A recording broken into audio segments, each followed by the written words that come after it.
एक यहाँ पर बहुत से एक ऐसे भी उदाहरण आते हैं कि किसी एक परिवार ने नाम ले लिया और उनका भूत बड़े थे। यहाँ तो ये ट्रीटमेंट तो वैसे होता है, ये 3 ताप का जो दुख है तो वैसे फरी ये तो अपने आप भाग जाते हैं इस परमात्मा की मंत्र या अभ्यास से, जाप से अपने आप भाग जाते हैं। तो वो उनके भूत फिर उनके रिश्ते यानी उन्हीं के चेता हुआ हम चले जाए सारे, तो वो भूत जाकर बोल रहे हैं कि वहां तो हम ना जावा, थारा आगे आपका आगे। तो वो चले फिर शाणा के उन जो है ना दुनिया बर्बाद करने वाले मूर्खों के पास जाड़े लानियां दौर, वो इन्हों के हैं कि तुम्हारे उनने अपने भूत थारे भिजवा दिए। ये जो सतलोक आश्रम क्रोथा में आते हैं वो उनको उनके तो रहे को नहीं वहां, क्योंकि उनका तो मच्छरदानी लाग गई। अब वो दूसरों के वो कहते हैं कि उनने करवा दिया थारा, वो सारे तुम्हारे भिजवा दिए। अब वो जो उनके मूर्ख बक आए हुए फिर वो मारे भक्ता के लड़नों के तुमने मारा भिजवा दिया अपने भूत। तो वो आके कहें जी हमने रोज दुखी करे हैं, लड़ाई करें हमारे साथ, तुम्हारा नन्नों कह दो तुम्हारे भिजवा दो, हम के नाटा हाँ तुम भिजवा दो मारे। बेटी तुम्हारे तो मच्छरदानी लाग गई, ये मच्छर तो उनका लड़ेंगे जिनके मच्छरदानी ना लाग रही।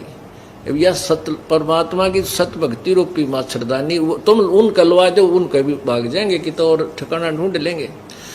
कहने का भाव यह है कि परमात्मा के पास ये देवी देवता भूत पितर जाकर हाथ जोड़ के खड़े हो गए। कबीर परमेश्वर के पास जब बनारस में रहा करते हैं, एक जुल्हे की भूमिका कर रहे थे, तब वो गुरु रूप में थे, परमात्मा सतगुरु रूप में थे। वो यही कहा करते कि ये भूत पूजा, पितर पूजा, देव पूजा कति त्याग दो।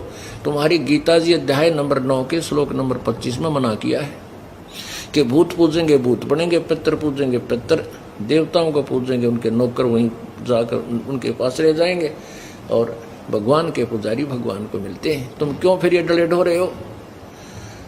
तो सभी जो भक्त थे वो परमात्मा के आदेश का पालन करके उन पितरों और भूतों की पूजा त्याग देते थे। और मंत्र के सामने ये परमात्मा का जो जाप दिया जाता है, ये भूत पितर प्रेत भाग जाते हैं कुछ दिनों में आप पे पट छित के। तो अब उनको परमात्मा के पास ये सभी जाकर खड़े हुए कि हमने ठोर बता गुरु महाराज जी, आपके पुजारी तो हमें नहीं पूज रहे हैं। परमात्मा बोले जो मुझे नहीं पूजते वो उनको लूटो खाओ, जो मेरी पूजा हमारी पूजा नहीं करते, जो मेरे शरण में नहीं है, बाकी तुम्हारे लिए है, उन्हें खाओ, उनके उनसे धरवा लो 5 लत्ते हैं, बनवा लो मंडी, उन जा करके कुछ भी करवाओ। देवी देव ठाडे भय हमको ठोर बताओ। परमेश्वर बोले जो मुझको पूजे नहीं उनको लूटो खाओ। देवी देव ठाढ़े भये कि हमको ठोर बताओ, हमें जगह दो, कहाँ जाएं? परमात्मा बोले जो मुझको नहीं पूजते वो उनको लूटो खाओ, उनके पास जाओ, वो तुम्हारे लिए छोड़ रखे। तो पुण्यात्मा जो भी परमेश्वर की शरण में समर्पण हो जाएगा, ले लेगा, उनका ये पितर भूत प्रेत सब भाग जाएंगे। अगर वो कुछ दिन परेशान करते हैं तो आपकी वीकनेस के कारण आप दोगले से चलोगे जब तक होगा। जिस दिन आप अनन्य मन से प्रभु के चरणों में समर्पण कर दोगे फिर नहीं रहेंगे, ढूंढे भी ना पाओ, पड़ोसियां तो भी दूर भागेंगे। आपके घर में जो परमात्मा की मंत्र वाणी चलेगी उससे भी उनका तीर से लगते हैं, ये भाग जाते हैं डरते। इस मालिक की वाणी में इतनी शक्ति है। और मंत्र का तो कहना है कि जो जाप आपको दिया जाता है सिमरन करने का, मोक्ष के लिए तो है ही है, लेकिन अन्य जो दुखदायी तत्व हैं वो भी दूर भाग जाते हैं। आपके ऊपर कभी भी कोई आपत्ति आवे, किसी भी प्रकार की कोई आकृति भयंकर, या अपने कोई स्वप्न में एक अपना नियम बनाओ, याद रखो इस बात को, उसी समय आप जो है ना श्वास का सिमरन, जो सत्य नाम है इसका सुमरण शुरू कर दो, तो उससे सिमरन करते ही वह सब भाग जाएंगे, निकट नहीं रहेगा, चाहे कितने भयंकर आपके ऊपर आपत्ति आ गई हो।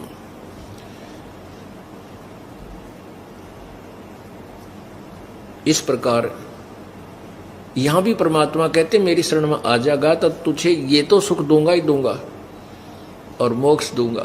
तो क्या कहते हैं, शंखों लहर मेहर की उपजे कहर नहीं जा कोई।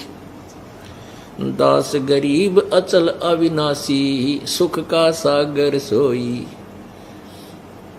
तो उस सुख सागर यानी सतलोक में चलवा ना मृत्यु है, ना बुढ़ापा है, और न ही कोई रोग है, ना कोई कैंसर है, ना कोई एड्स है, ना कोई किसी प्रकार का और पेट में दर्द हो, ना कोई बीपी लो, ना हाई हो, ना कोई शुगर बने। ऐसा अच्छा शरीर हमें मिलेगा वहां पर जो बिल्कुल उसमें कोई डिफेक्ट नहीं होता, कोई रोग नहीं होता। पुण्यात्माओं, अपनी मृत्यु तो होगी, इसमें तो नो डाउट, मृत्यु तो होगी ही होगी, 10 दिन आगे पाछे होगी। लेकिन मृत्यु के बाद हमने वापस यही आना है तो यह सांग फेर पाओगा, यही प्रोसीजर फेर है। अब तो और बुढ़ा काम हो रहा है, बच्चा 3 साल का हुआ ना, और इतना बड़ा बैग उसकी कमर पर टांग कर 25 बुक डाल कर चल बेटा स्कूल में है, अब उसका याद हो कर देना तो ट्यूशन ला दो। अब कभी फेल, कभी पास, कभी बीमार, कभी कुछ, फिर मर पड़ कर ब्याह हो गया, ब्याह होने बालक कोई मर गया, कोई बच गया है, और किसी की नौकरी ना लगी, किसी की कोई विधवा लड़की विधवा हो गई, यानी ये बिरान माटी फिर शुरू। मनुष्य जीवन तो हो गया, इसमें सुख को नहीं।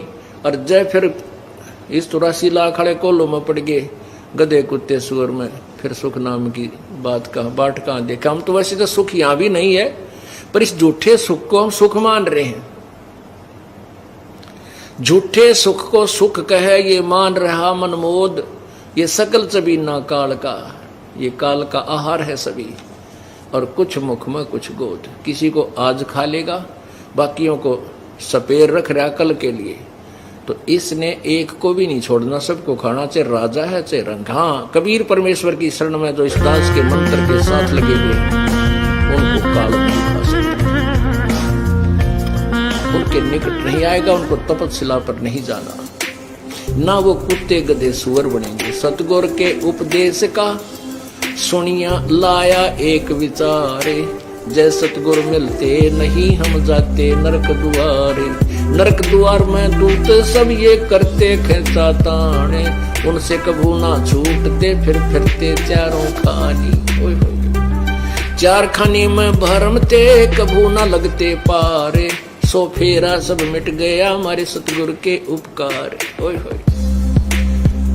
यदि अब कहते अब दिमाग में आवे ये बातें, अब माइंड काम करे हमारा, जय मालिक ना मिलते।